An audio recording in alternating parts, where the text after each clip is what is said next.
Hmm. He All says that those, they go completely silent when they're live. yeah, an all those, eerie sight. all those dad topics. Those hot. Dad talk going live on the Nation. Yes. Okay, so this is before stream conversation. Way back, this would have been 15, 16 years, and Apple had just introduced podcasts onto Okay. the, we had this show. I'm also like, I almost don't want to mention it because it's such a great concept of a show, but that's okay. I don't care. So a buddy of mine at work, we would take like our lunches and like for 30 minutes talking into my laptop microphone, we Okay. would just have a conversation. We had a podcast. And so the whole purpose of like he very much into sports.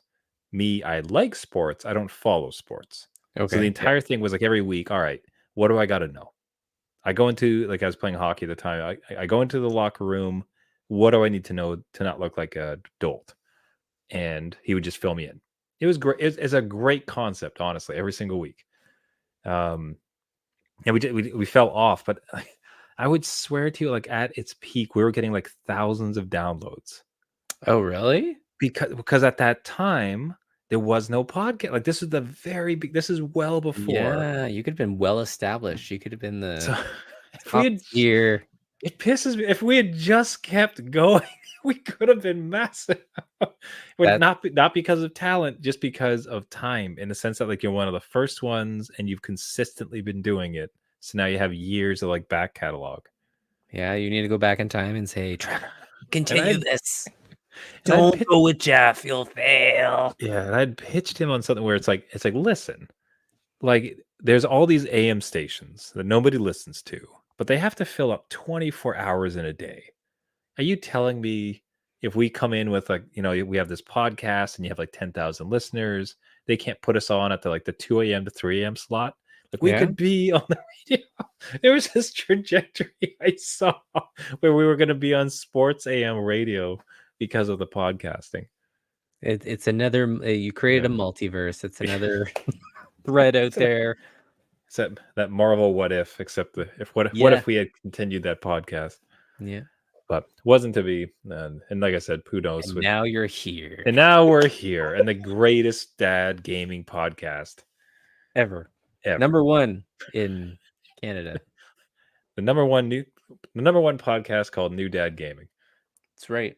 Yeah, that was a fun topic too. They had asked my recent appearance on Gamers News Weekly. They said like, "You've been doing this forever," and I had to think back. It's like it was basically when my first was born, which means it's been near like 9 years, Jeff. Of Yeah. this. Almost A as near close in decade. a decade. Yeah. Oof. We're on that trajectory, right? AM That's right. radio, we're still going. AM radio, we're coming for you. Just you Right. wait. All right, we are live across the internet. Let's get the show started. The adult beverages are poured. The kids are asleep. Welcome to New Dad Gaming, a show about fatherhood, gaming, and new fathers figuring out their gaming lives.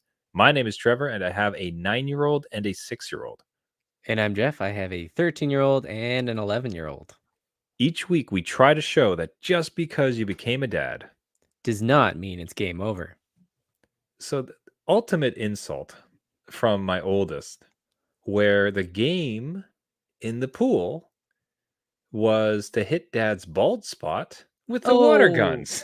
So like, oh, come on, hit his bald spot, hit his balls, and they're chasing me around, just picking me on the back.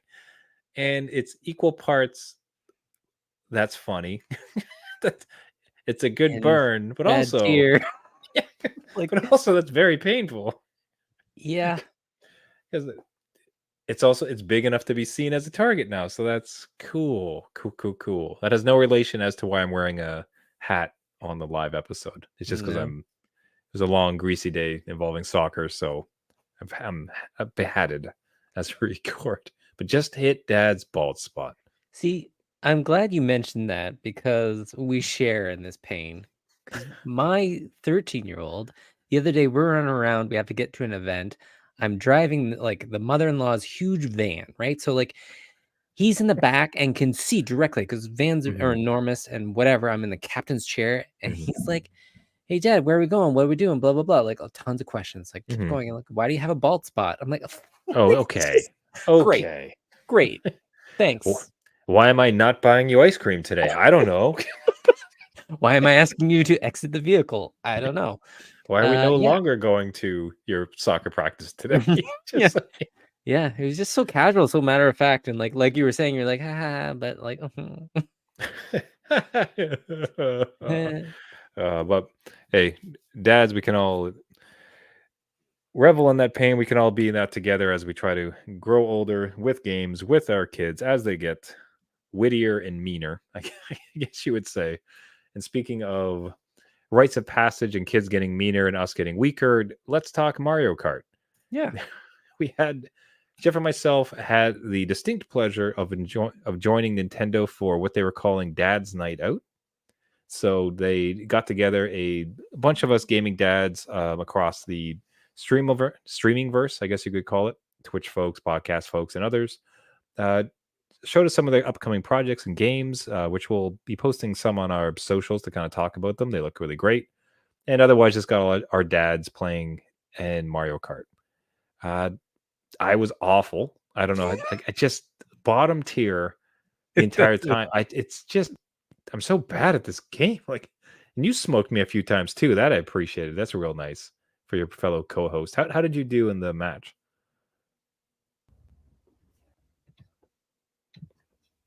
Yeah, the just small technical difficulties there, but the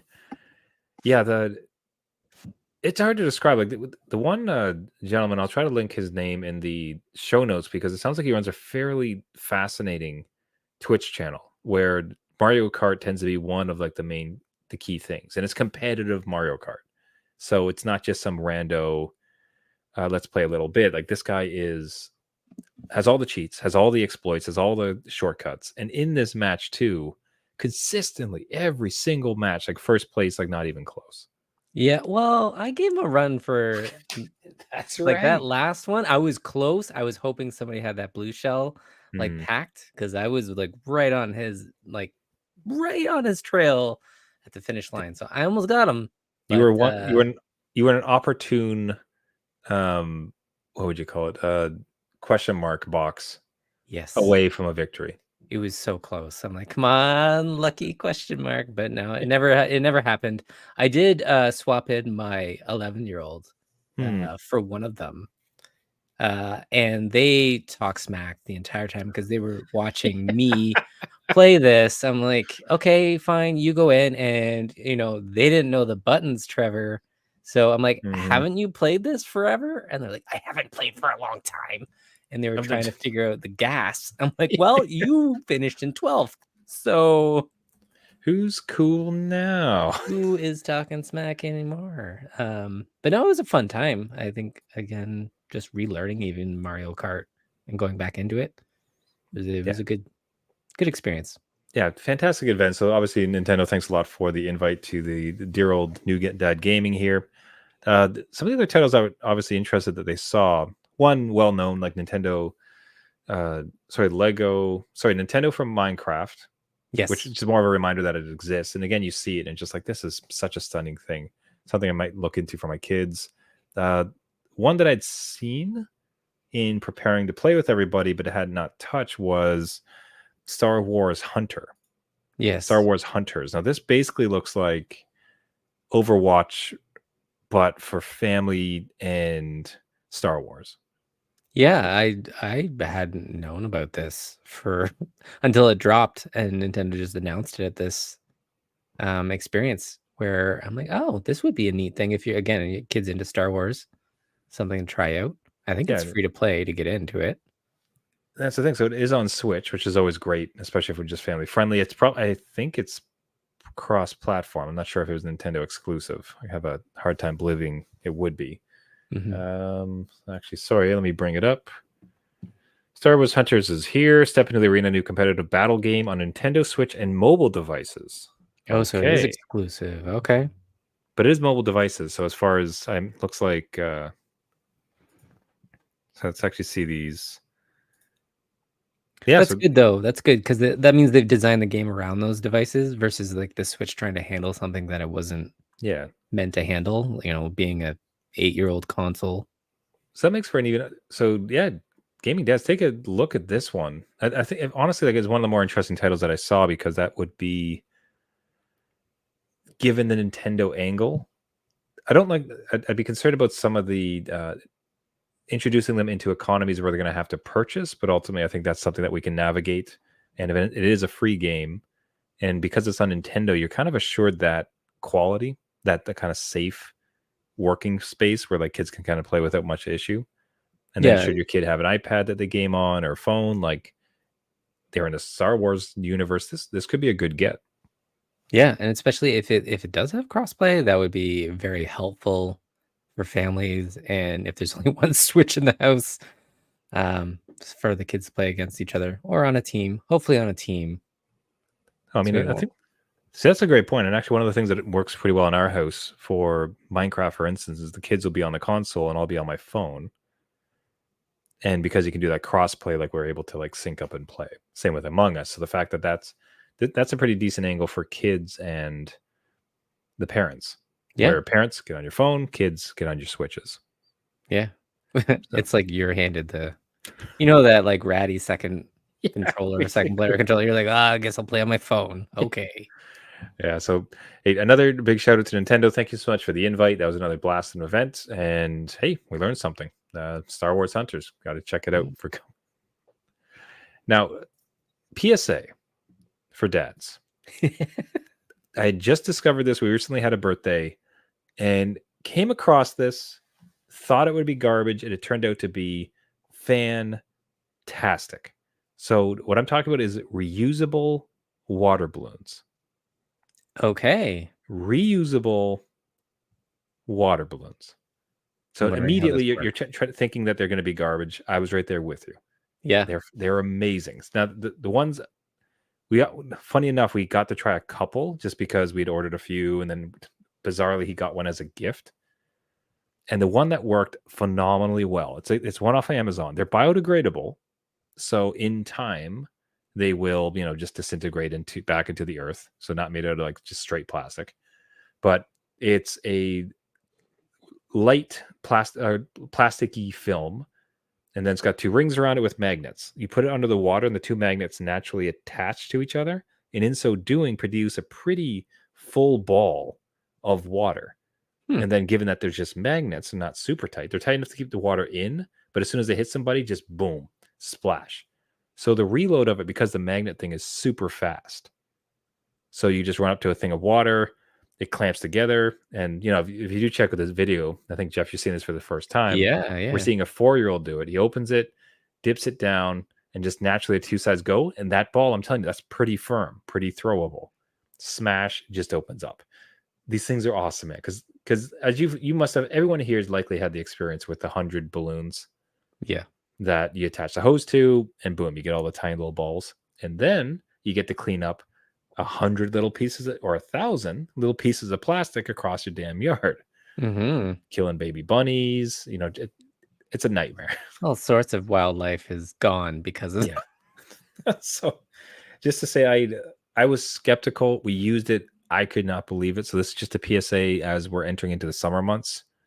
This is a fantastic get, ton of fun, and yeah, a product you would assume to be garbage, but I can just sit here and vouch for it. It's fantastic. No, that's a good, again, good PSA, because I'm glad there's an evolution of this. We bought, quote, reusable water balloons back in the day when my kids were very, very young, and Mm. basically they were just like knitted water balloons, like it was a fabric. No. So you dunk them and it's just like throwing a wet sock. Like it's just like it kind of hurts. It's kind of gross. And it just makes that thwack sound, right? Like, Oh, and it's done, and then it rolls in the dirt, and now it's dirty, and then you reload it and just sink it in water, and now this dirty sock. Anyway, it's not the greatest. Again, we were like aware of all the plastic we were using, so it was something that we picked up. But this looks much, much better. Again, an yeah. evolution, kind of like a Pokeball, just with water. Oh, Just yeah. yeah. That's a perfect description of it. It really, and the sizing of it too. Like, it's very much like a Pokeball. And if you do check a video of it, especially these type, you'll see they threw it on the ground, picked it up, dunked it in the water, snapped, they got right together, and immediately full. So just ding, ding, ding, ding, ding. Perfect. So, hey, had to put it out there. Worked great for a birthday. Gaming Dad summer. Get out there. Now, I had a question for you, and then a follow up from myself. Where are you at with Songs of Conquest? That was the kind of big get from last week, and was rekindling your fire that had existed for Heroes of Might and Magic. Yeah, I'm still in the game. I'm almost completed like the first campaign Mhm. and then was deep into they include a map editor. So I was in there kind of I always used to do this as a kid and map edit something where I automatically am going to gain all the resources so I can just have an easy time. And nothing's really changed with that. So I was like in there painting my own canvas of like, look at this giant land I get to own against all these other suckers that are going to join this map. So So yeah, I'm it's your inbuilt cheat code, basically. yeah. Oh, obviously. Well And done. then, I haven't got the kids into it yet, but this is one that I'm again, on and off playing, I love it. So I'm wondering where Mhm. you stand in Yeah. So Songs of Conquest or other. I I would defy most dads listening to this podcast Okay. who'd had a PC at some point and at some point had played this game. Because I think it's one of those that it just sat right. It sits within you somewhere, right? There was this great itch. It's a fantastic game. You can go back to a time, and the other thing about it too, it's like super unique, right? Mhm. Because you have platformers, right? It's like much like a Sonic and a Mario and like Rayman, like pick your poison, right? Or you have an RPG. This one, the setup of it is fairly unique in gaming, ultimately, right? Isometric view, strolling around a map, like the map is like it's kind of ugly, like it's just like there's Yeah. just things like scattered all about it. Yeah. But you'd have to kind of strategically place it's, and then the combat is entirely different, where it's like on a hexagon square. That part's been mimicked, but the Mhm. rest of it not so much. Anyways, all long story short, I had such an itch after we spoke Okay. because it just brought up all those memories, all the like thinking about it of the times like playing this game and seeing it as well. And then lo and behold, I don't know if the internet listens to like all these retailers listen to the show and then base their They sales must. based. Yeah, Yeah, they must. but Galaxy of Games or Geo Good Old Games or Galaxy of Games. I've always named it as GOG, so I'm not sure. I think it's Yeah, hold on. It's Geo, so Galaxy. GOG.com. So we're gonna figure this out right now. Okay, everything I see about this is just GOG. What does that stand for? We're old, Trevor. This is it. It's either We Steam need or GOG, and that's it. GOG. What does GOG supports? Oh man, I can't even find it on their website. What does GOG stand for? Good old games. Okay. Okay. You had it. Yay. Anyways, good old games. Heroes of Might and Magic 3, $2. $2, Perfect. Jeff. $2 less than coffee. So I got in. I just, it's this show is terrible for us as far as like purchasing games It really because, is. but again, I would almost challenge gaming dads, and I'd love to hear like if you had the same experience, or if you do have the experience after I suggest it, reach out to us at New Dad Gaming or newdadgaming.com. But I would defy most gamers of our age or our ilk to go and watch some video and gameplay of Heroes of Might and Yeah. Magic 2, 3, whatever, and not just have that sort of it's like, oh, I really want to play that. I remember playing that game back in the day. Yeah. It immediately conjures up all those good times, right? I remember playing this game all the time on snow days. Hmm. And like as soon as school was canceled, like it was called, it was immediately in front of like the family PC Hmm. and booting up. I was into Heroes of Might and Magic 2, and then eventually got 3. 3 wouldn't work on my current PC that I had. So I was like, we need to upgrade. Great. But now you could play this thing anywhere. So like it still holds up in Hmm. just that, the game mechanics of it. Again, the artwork is just what it is. So I feel like that It's old an ugly game, man. illustrate it can be like, especially like some of the gargoyles and stuff. It's like, oh, okay, you chose designs that weren't, not gonna stand the test of time. But no, I love these games, and I think I actually own all of them at some point. I think I Hmm. actually bought them off GOG at some point. So they'll be in my library somewhere. Then I'll load up on maybe the Steam Deck. Maybe I'll try that tonight. Good There we go. call. There See, we go. See, bringing well, back again. Well, finish. Make sure you finish Songs of Conquest because I'm curious Yeah. about that one. Yeah. But yeah, I'd try to roll it onto Steam Deck. I'd be curious to see how that would roll. Yeah. So yeah, Gaming Dads, as I said, the challenge is like go and watch some gameplay, let it sit with you for a while, and see if you are not called to go to GOG or some other outlet and try to find it for $2 or $3 and play it. Because Yeah. oh, what a great time! What can I tell you? Now, another good time I'm going to be looking to try to have, especially with my oldest, is I have purchased a copy of a solo / 2-player deck dice playing game, physical game. So this thing Okay. is called One Deck Dungeon. Cool. So yeah, so the long standing thing of this, what had happened was I've been Dungeon and Dragons adjacent. Yes. I've always wanted to play. It hasn't quite worked out, especially as a busy dad. I'm still hopeful like I'll get into a group at some point, but liked it, right? For sure. Especially with like podcasts like Critical Role and Adventure Zone. Just, Dungeons and Dragons adjacent. So the Yep. entire fantasy RPG dice rolling thing, my jam, right? And then there's cards, of course, Magic and Hearthstone and Marvel Snap. So Yeah. all the pieces come together. That's right. They're just circling. They're circling around. Yeah. So Yeah. where'd they fall? Yeah. So what happened now? Initially, what did happen is I found a game like this one, a card rolling like a dice rolling thing in a thrift store. I think it's called like Dungeon Roll. Also a good Oh, game. okay. Yeah. A Yeah. little clunky, but I'd played it with my oldest, who was sort of interested in it. Like we had a great afternoon actually. So I'll go even further than that. He was very interested in it. He liked it. He wanted to play this thing, and for a afternoon, like really kind of got into it. Now this game was a bit too complicated, so we kind of nerfed the rules a little bit, but had an awesome time. And it just put into me a spark that like, wouldn't it be great if we could extend our enjoyment of video games and take it to something that's offline, off screen? Like what if it was a bit more reading and it was actually, physical, like just sitting there at the kitchen table and having like physical space and playing around. Yeah. And after some research, fell on One Deck Dungeon.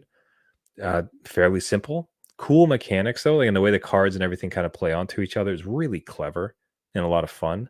And it's also 2-player, so Nice. you can do it yourself, which I honestly I'm kind of curious of that too, like sort of a weekend evening, just sort of chilling and like rolling and not looking at screens for a change. Yep. But then in addition, the fact that it had a 2-player mode where it's like, all right, let's choose our hero, let's try to get through this dungeon and see what we can do. Oh, so it's a co-op then. You're Yep. both going through helping? Exactly. Yeah, yeah. Yeah. So we're on the same team, and that's important too. I've not found a lot of play where games where it's like we're competing with each other. Mm, Like whereas things like this, he wants to be on the same team currently. yeah. So that has been like super helpful in that way.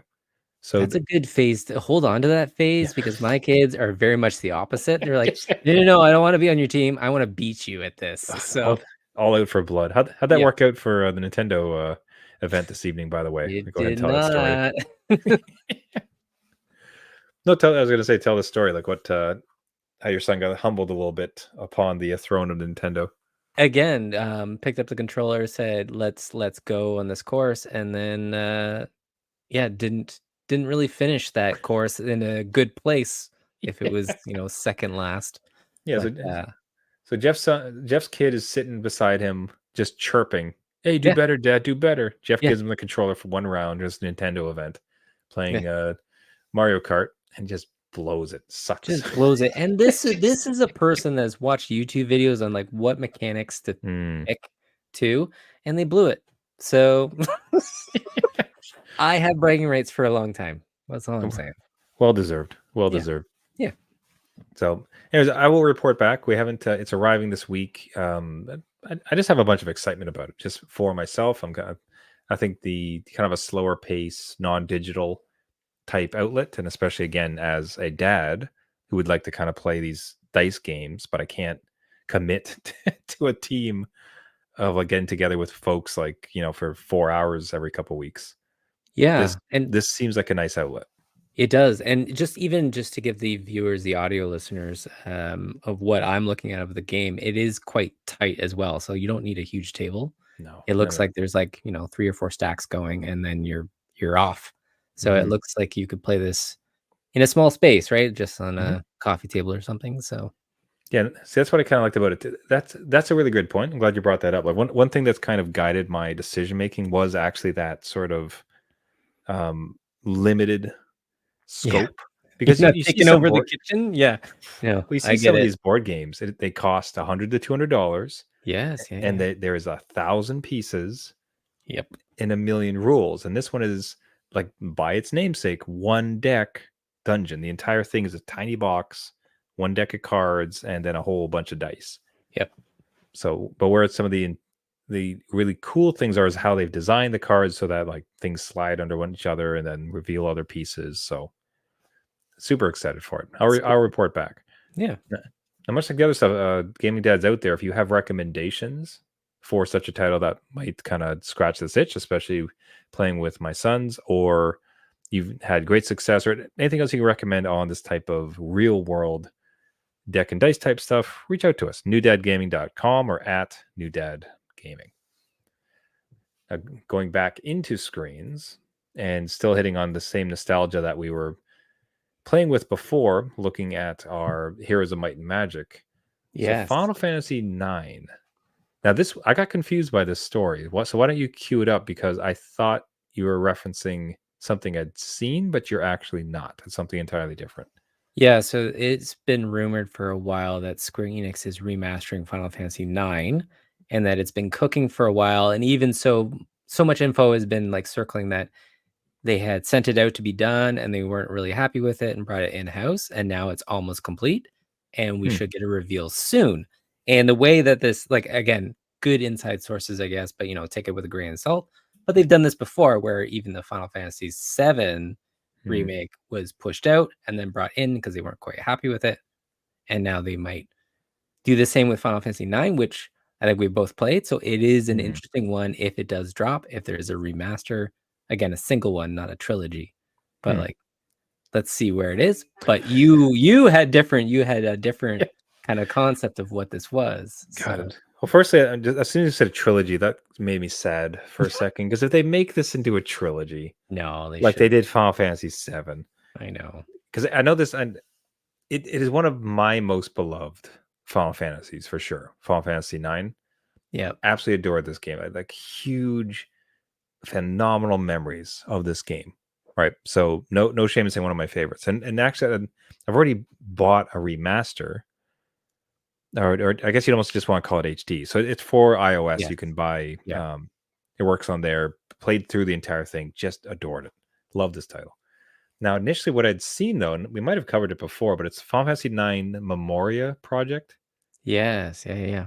and this is just fan led, and this is a group of guys who just rebuilt, or at least, like, some of the are starting to rebuild Final Fantasy 9, but in Unreal 5. Yeah, which is looks crazy. Like, it It looks so good. Like, it's stunning, and even what's good too is, like, it's not hyper realistic. Like, it's definitely a shade down from Final Fantasy 7 as far as, like, realistic looking characters, but not in that the fidelity is stunning. Like, it looks fantastic. The detail work is amazing, but they've just gone for a bit more of the cartoony look, which is a good homage to the actual source material, right? yeah, it totally goes with that vibe of when Final Fantasy IX came out. It was coming off 8, which was a little bit more realistic, more Mhm. realistic body types and stuff, and then they got back to that kind of fantasy and medieval stuff, so this goes with that. It almost looks like Pixar-esque or like Mhm. clay. But really well done. I would hope that Square even looked at this and be like, yeah, so that remaster that we're doing out there, we're not too happy with that because, like, fans built this. So And let's it's bring that better. back in, right? Said that when you first said it, so I thought you were either referencing this, or you had the exciting news that Square Enix had just said, "Yeah, just like, we'll bring that in house. Let's finish it together, and this is what it'll look like." Mhm. So I'm it'll be hoping. curious to see. I don't know if that was the case, or if they're going to take inspiration from it, or it'll just be its whole own thing. Yeah, we'll have to see. I will be interested in picking it up because it is one that I did enjoy. I don't remember it, but I Hmm. did enjoy it. I remember enjoying it, so I wouldn't mind replaying it again. Again, with just those modern touches, bring it up a little bit. So Yeah, we'll wait and see. no, not so much for speaking of news, but what does that does kind of dovetail interestingly on is a fear I would have is that it's going to be a PS5 exclusive. Ugh. And I only say I that because I don't have a PS5 and I'd really like this title, right? Yeah.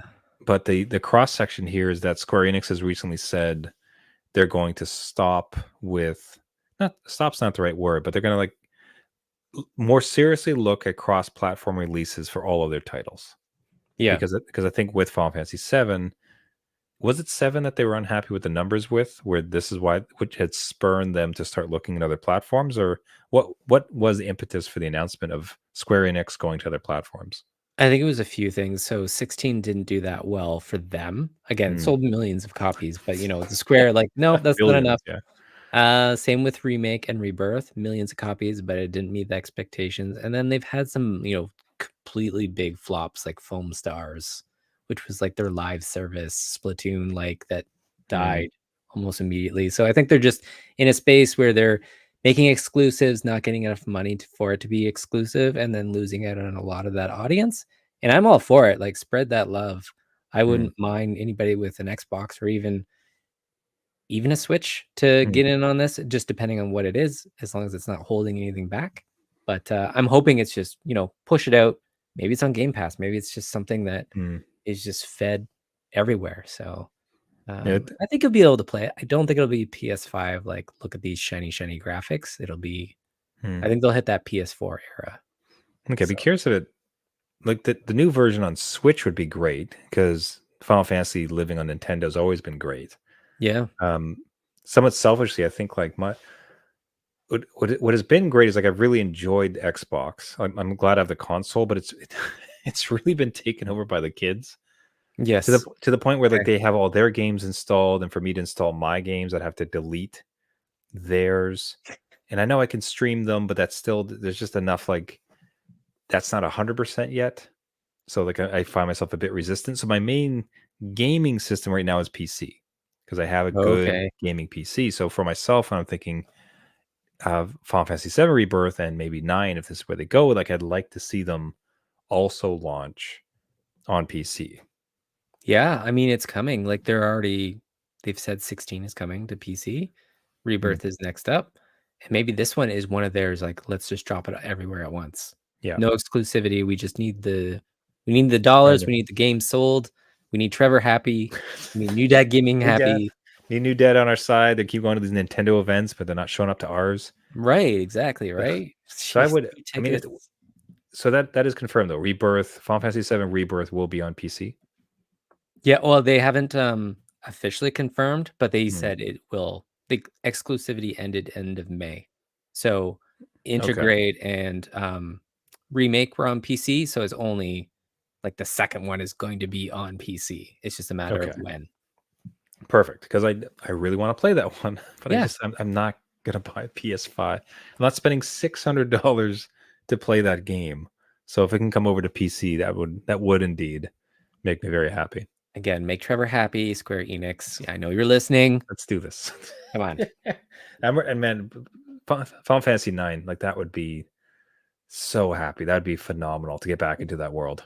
Watch it just drop like tomorrow, and you're Let's like, go. what? Listen, like Emergency broadcast, that's stop right. everything. Yeah, The new live streaming game. that's right. Okay. Alrighty, everybody. We'll wrap it up there for the week. Thank you so much for listening. This has been New Dad Gaming. Do you have any comments on the stories from this week? Do you have some hot tips for for Mario Kart, can you teach us how to be good at Mario Kart? Basically, have you dipped back in? Have you checked out Songs of Conquest, or have you can you survive the Heroes of Might and Magic challenge? Watching it, not playing it. Do you have suggestions for a in real life deck and dice rolling game, or any thoughts on Final Fantasy and exclusivity? Anything of the above, we'd love to hear from you. Reach out to us at New Dad Gaming or newdadgaming.com. Interactions have been one of the best parts of this podcast. We love seeing your messages, read them every week, do our best to respond to everybody. So reach on out to us. We'd love to hear from you. If you love the podcast, what would really help us out is if you go ahead to any of the podcasting networks and subscribe. So you can find us on iTunes, Google Play, Spotify, Caster, anywhere where you get your podcast. Just search for New Dad Gaming. Once again, everyone, thank you for listening. And until next week, my name is Trevor, and I have a 9-year-old and a 6-year-old. And I'm Jeff. I have a 13-year-old and an 11-year-old that didn't do too well at Mario Kart. You still got that edge, buddy. Enjoy it. Enjoy it. Remember, everybody, just because you became a dad does not mean it's game over. See you next week. See you later.